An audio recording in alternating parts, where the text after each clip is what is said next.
একটা মায়ের আহাজারি যে আমার ছেলে নির্দোষ, ও এখান থেকে যাচ্ছিল, আমি তাকে বাজারে পাঠাইছি, প্লিজ আপনারা তাকে ছেড়ে দিন।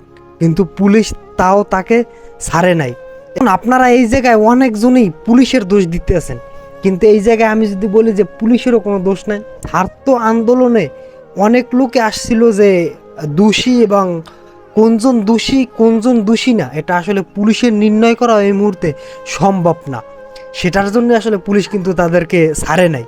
এখন আপনারা অনেকেই বলতেছেন যে এই জায়গায় আসলে পুলিশ দোষী, তার মাহের আহাজারি দিকে আপনারা অনেকজনই কমেন্ট করতেছেন যে এই জায়গায় পুলিশ দোষী, এটার জন্য বাংলাদেশের পুলিশ আমরা পছন্দ করি না। কিন্তু এই জায়গায় পুলিশের কোনো দোষ নাই, কারণ আপনি যদি পুলিশের জায়গায় থাকতেন আপনিও তাকে বিশ্বাস করতেন না।